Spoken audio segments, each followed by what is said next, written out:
All right, guys, Darren from FBA Elite, and welcome back to another video. So we've got the PowerPoint presentation out for the first time in quite a few months because I've got 10 things that new Amazon FBA sellers need to stop doing if they want to have the best chance of succeeding with their Amazon FBA business. So I've worked with hundreds of people over the past few years, and I've seen a number of mistakes that people make and things they do that really hold them back when they're trying to start an Amazon FBA business. So I decided to compile this list to share with you guys. So number one, the first thing that Amazon sellers or new Amazon sellers need to stop doing, because existing Amazon sellers already know this, they need to stop believing that Amazon FBA is not a genuine business opportunity.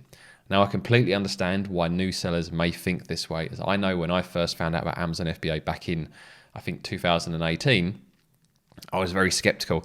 Anything you come across online or on YouTube, you're always going to be skeptical. And no matter how many people tell you it is a genuine business opportunity, there's always going to be that doubt. But I can tell you from all of the people that I've worked with, I've seen many, many people succeed. I've seen many people change their lives with that Amazon FBA business. I've been selling on Amazon for over 4 years, and I know other sellers, other YouTubers that started around the same sort of time that are continuing to make good money selling on Amazon as well.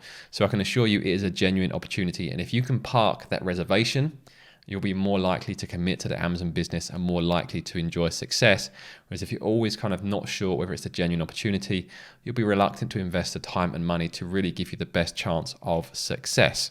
Now, obviously, you guys are probably going to think I'm biased. I have an Amazon FBA YouTube channel and I have an Amazon FBA business, but I've always tried to be honest about Amazon. And that brings me on to this second point. Any Amazon seller that's joining this game should stop expecting Amazon to be a good boss. The first thing you need to know as a new Amazon seller is Amazon do not care about you, and they will not care about you. The support they have in place for sellers is absolutely shocking. Most of the decisions that are made on Amazon are done by bots, and the seller support that you reach out to is often templated responses, and it's very, very difficult to get the sort of help that you really need. So if you go into this expecting your communication with Amazon to absolutely suck and you're going to have to really, really work for things and you can try and park emotion, you're going to be much better placed than someone that comes into this and then when something goes wrong feels all self-righteous because Amazon have let them down. Amazon are going to suck when you communicate with them.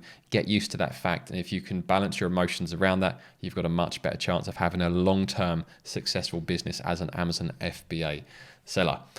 Number 3 is stopping product research after finding one good product. And this is something I see a lot. New sellers get super excited about finding a product to sell on Amazon. And as soon as they find their first good product, they stop looking for other opportunities. They go full steam ahead.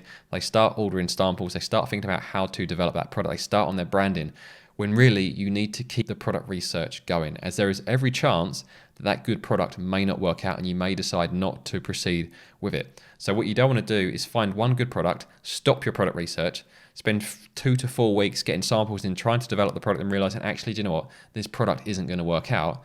And then you've lost the best part of a month. Whereas you keep your product research going, you'll have a good short list of products. So if one of them doesn't work out, the next one is already in place. And if you go back to some of my very early videos from when I first started the channel, I talk about the product that I was going to launch as my very first product. And then at the last minute, I decided not to launch that product due to the seasonality. Now, that is hopefully something you guys are going to be looking at much more in advance based on the information I've shared with you in previous videos, but it's certainly something that I overlooked at the time. And I made that decision not to launch that product, and I launched my backup product, and thankfully things went really well, and here I am today with a successful Amazon FBA business. So if you do find a good product, don't stop looking for other products. The next thing is excluding niches based on review counts. And again, this is something I see a lot. Someone will find a good niche, but based on some very old teachings you'll find on YouTube, they think that if there's a niche where everyone has 3 or 4 figure reviews, that you shouldn't enter that niche as it's too competitive. Now, that is kind of archaic thinking. The way you need to approach a niche is that the importance of reviews all comes down to how similar your product is to the existing listings. So if you launch a new product that is very similar to the existing listings, yes, the reviews are going to be a big issue. Why is someone going to buy your new product with none or very little reviews over a very similar product that's got hundreds or thousands of reviews? Whereas if you develop your product correctly, you give it really good, strong visual selling points so you stand out in the niche, and your product has more perceived value, a unique feature that the other products don't have, then you aren't being compared based on the number of reviews alone. A customer might look at a product and go, well, that's got 2,000 reviews. Your new product's got no reviews, but your new product has a feature or a design style or something that that product does not have. And then you have a chance of competing against those more established listings. So reviews are only as important as your product is in similarity to the existing listings. So number 5 is choosing high demand niches. So what do I mean by that? Well, a new seller will often come to Amazon. They'll find a product that's doing £20,000 to £30,000 of sales per month and think that's a great match for them. When in reality, a lot of new sellers will be much better off in a niche where maybe there's £2,000 to £3,000 of sales per product. The reasons for that is if you want to compete in these higher demand niches, you need a huge amount of inventory because you need more than a couple of weeks of stock. You need 2 to 3 months worth of stock when you place that initial order. And also you need to be able to match or exceed the sales velocity of existing listings. And to do that with PPC is going to cost you a small fortune with high demand niches. So if you focus on the lower demand niches, maybe selling somewhere between 1 to 300 units per month, it will be a much better fit for you as a new seller. So stop looking for these super high demand niches. Ignore the products that are selling 50,000 in volume per month and focus on maybe ones that are selling maybe £1,000 to £5,000 in volume instead. And last week's video goes into this in a lot more detail, so I'll make sure I'll link to that at the end of this video. Number 6 is using the best seller rank to evaluate demand. And again, this goes back to old school thinking, the way that people used to teach on YouTube, that you'd find a niche and if it had a BSR, if that product had a BSR of maybe less than 10,000, that means the demand must be X amount. The truth is you should not use BSR as a way of assessing demand, as the BSR in terms of what it means for sales will differ from niche to niche. So never use BSR to assess the demand in a niche. Now, BSR can be a useful tool once you have an established product, as you can use it to compare how your product is performing against other products in the niche, but you should never use it as a way to judge that initial demand. Number 7 is not using paid tools. Now, this is an obstacle, a mental obstacle that new sellers need to overcome.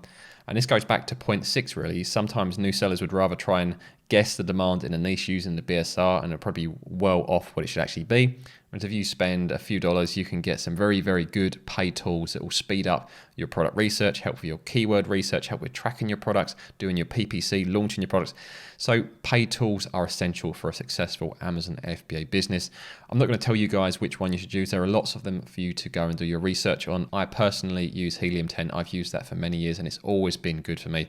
So if you want to use that, use the usual discount code of FBA Elite 20 and that will save you 20% off for your first 6 months. Number 8 is rushing, and I get this. People are very excited about starting their Amazon FBA business. They're normally very driven to do it because something in their existing life or existing income stream isn't great, and starting a new business is a way out of that. However, the more that you rush, the more mistakes you'll make and the less knowledge you'll have to create your Amazon FBA business. So as an example, I'm recording this video around about the middle of November, but there will be people looking at this now thinking, right, I can start my Amazon FBA business and get my products launched and live before Christmas.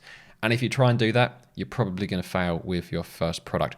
Realistically, if you're starting your business now, you should be looking to launch your first product in maybe January or February. So don't rush with your Amazon FBA business. You've waited however many years it is to start your business. I waited the best part of 30 years before I started my Amazon FBA business. So you don't need to rush and save another week or two. Take the time to do that research. Take the time to build the knowledge. Take the time to find the best product, develop that branding, adjust your product, develop the product to give it that perceived value, find out how to launch the product. Do all of that research and then you'll have a much better chance of having a successful business, but certainly do not rush. Number 9, and this is going to be a controversial one, but don't go asking your friends and family for their opinions. And that applies to 2 things. One, about starting an Amazon FBA business in the first place, as if they know very little about it, they will literally be like, well, it's some sort of thing you've heard on YouTube. It's got to be a scam. Don't do it. So never ask people about something they don't understand. And 2, don't really ask for their opinions on products either. You need to be making your decisions based on the statistics about those products and those niches, and trusting your own skills on developing that product based on the knowledge you pick up from researching Amazon FBA. Don't go and ask your family or friends what they think of a particular product. You might get a few helpful opinions, but it's not a large enough sample size to give you truly helpful feedback. So you need to put a lot more trust in yourself. Don't look for validation for friends and families. It will not help you with your Amazon FBA business. And number 10, putting it off or making excuses. How many of you guys thought about starting Amazon FBA a few months ago or longer? I'm sure there's people who have been subscribed to this channel for maybe a year or longer who still haven't started their Amazon FBA business. And if you ask them why, I'm sure they can come up with any number of excuses. There'll be people now making excuses saying, oh, I don't want to start my Amazon FBA business till January. Why not get started today? So stop making excuses, stop putting it off. Amazon FBA is a genuine business opportunity. And if you do the research, if you get things right, you will make money. So those are the 10 things that new Amazon sellers need to stop doing if they want to have a successful Amazon FBA business. If you found this video useful, make sure you scroll down and hit that like button. If you want to see more from me, subscribe to the channel. And if you want to know how I make Amazon FBA product research easy, check out the video that I'm going to pop up in front of me now. And I'll see you guys over there.